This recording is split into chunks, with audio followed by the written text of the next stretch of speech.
জানেন কি শিবলিঙ্গের উপর পা কে রেখেছিলেন, কেন রেখেছিলেন? মহাদেবের সব থেকে বড় ভক্তদের অন্যতম ছিলেন ভিলরাজ কান্নাপ্পা।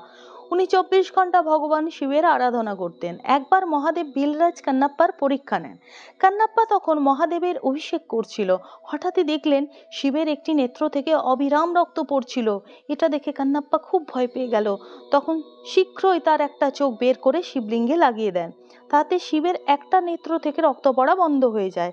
আর তখনই শিবলিঙ্গের আর একটা নেত্র থেকে রক্ত পড়া শুরু হয়। তখনই কান্নাপ্পা নিজের অন্য চোখ উপড়ে ফেলতে যাচ্ছিল। সেই মুহূর্তে সে ভাবলো, আমি যদি এই চোখ উপড়ে ফেলি আমি তৎক্ষণাৎ অন্ধ হয়ে যাব। আমি অন্ধ হয়ে গেলে কি করে বুঝবো শিবলিঙ্গে নেত্র কোথায় লাগাতে হবে?